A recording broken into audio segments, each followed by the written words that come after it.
दिखत नया माल है, हिरने जैसे चाल है, दिखत नया माल है, मार तिरछी नजरिया। हो गयो दीवाना वो गोरी लचके पतली कमरिया।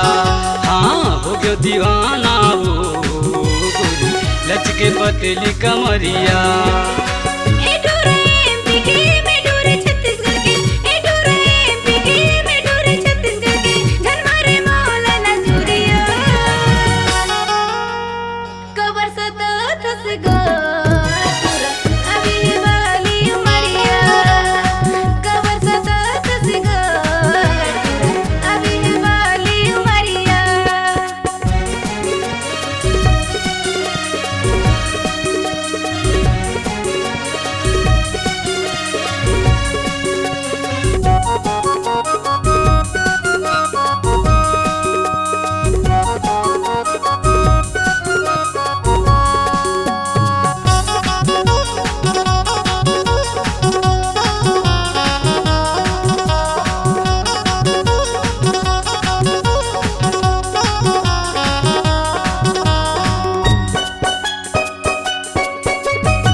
आने बाने क्रीम लगाए गोरी गोरी गाल में, आने बाने क्रीम लगाए गोरी गोरी गाल में, औला डाबर तेल लगाए कारी कारी बाल में, औला डाबर तेल लगाए कारी कारी बाल में।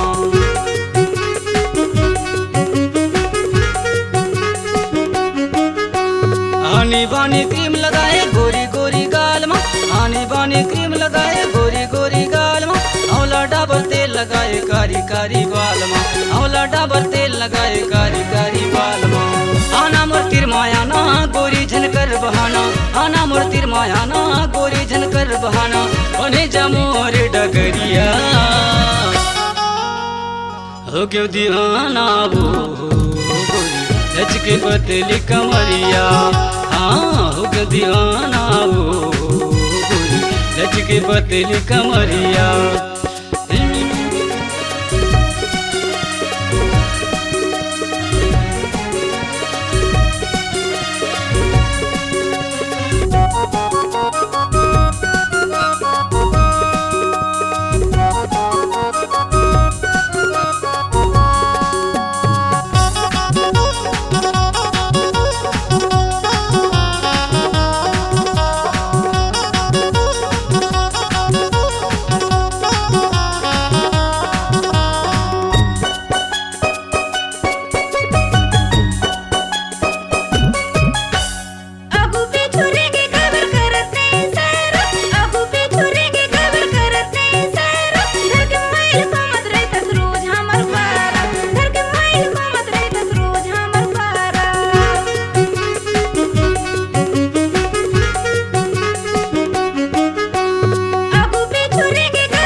मोर संग माया के बसेती बसाले, मोर संग माया के बसेती बसाले, आओ में कुंवर से तुल किरिया खवाले, आओ में कुंवर से तुल किरिया खवाले।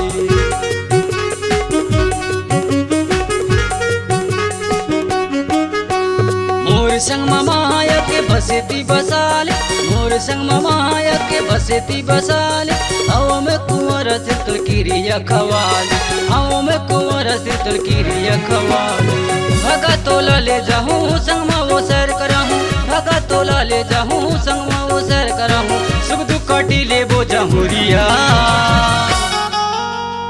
हो गयो दीवाना वो लच के पतली कमरिया हाँ हो गयो दीवाना वो लच के पतली कमरिया हिरनी जैसे चाल है दिखत नया माल है हिरनी जैसे चाल है दिखत नया माल है मार तीर छी नजरिया हो गयो दीवाना वो लच के पतली कमरिया हाँ हो गयो दीवाना वो लच के पतली कमरिया।